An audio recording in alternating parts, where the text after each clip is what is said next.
The historical perspective. We have done all kinds of infrastructure things.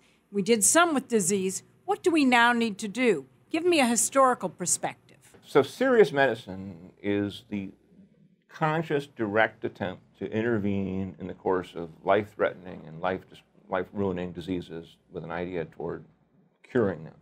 After all, just common sense says if you prevent a problem from happening, you're better off than paying for it to happen. And look, I'm all for healthy eating and prevention and no smoking and all those things, but people still get sick of horrible diseases, and it's still a huge loss to the economy as well as to society. So let's fix that. And so the challenge is to create a framework around how this can happen. Because right now, if you look down on the Earth from Mars and said, gee whiz, you know, Americans and their leaders talk vaguely about health and good stuff, but then all you see on TV are ads for trial lawyers suing the pharmaceutical companies, and you know, reports about the backlog at the FDA and so on. So clearly, these Earthlings, at least the Americans, aren't very serious at all about medicine. Now, how we got to this point is an interesting chain of historical circumstances.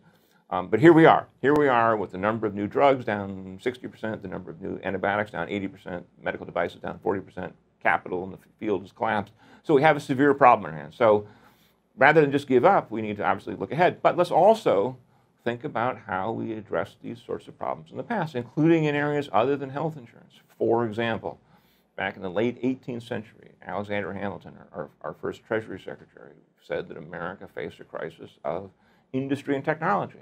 Having been through the American Revolution, he was very conscious that we nearly lost the American Revolutionary War against the British because we didn't really have a way to make muskets and ships and so on, you know, the military-industrial complex of the 18th century.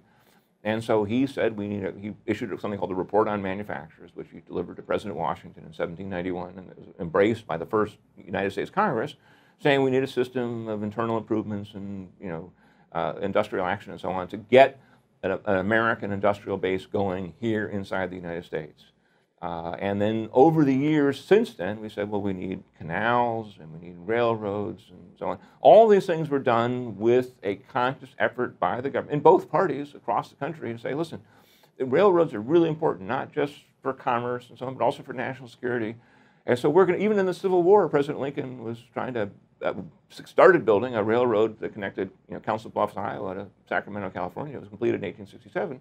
But it was so important that even during the Civil War, when it was far from clear that the Union was going to succeed, he still figured, look, at least the North will have this transcontinental railroad. So, you know, and in the 20th century, the government made a decision, look, we want to favor a telephone network. It is so important that we have a telephone network where every telephone can talk to every other telephone. This was the AT&T, the Bell system, which was created after 1913.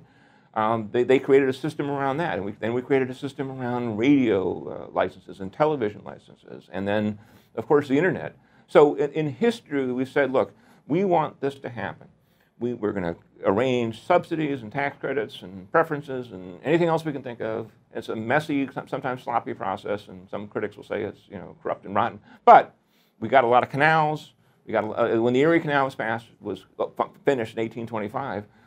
Connecting up the Hudson River to the Lake Erie and the Great Lakes, within 3 years of it being built, the commerce on the Erie Canal was triple that of the Mississippi River, triple. It made New York the Empire State. This is an enormous success.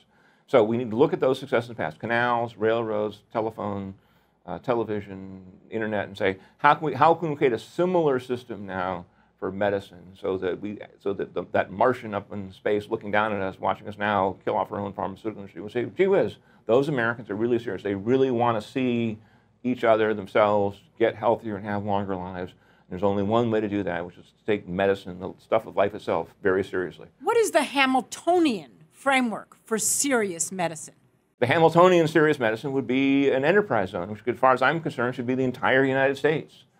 If you make medicines in good faith and the FDA approves them, for the life of me, I can't see why a trial lawyer should be able to sue you. I just don't get the idea how, if the government thinks it's safe and effective, if they do, then the company makes it, and then somebody says five years later, keels over and gets sick of something, that if John Edwards or his equivalent can convince some jury somewhere that the pharmaceutical company is guilty of, you know, $30 million or whatever, that's a crazy system to do it. If people get injured from medicine, they should be compensated.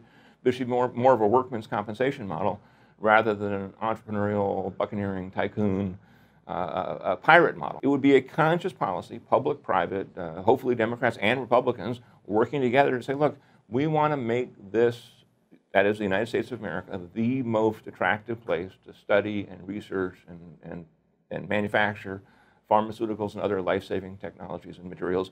And if you do that, folks, not only will you be a hero, not only will you put your face on Mount Rushmore next to the other guys, but we'll also make you rich. That's the American way. And that we need to go to that point because we're spending the money anyway now on feudal care. We need to push the money towards actually curing people. That's the serious medicine argument.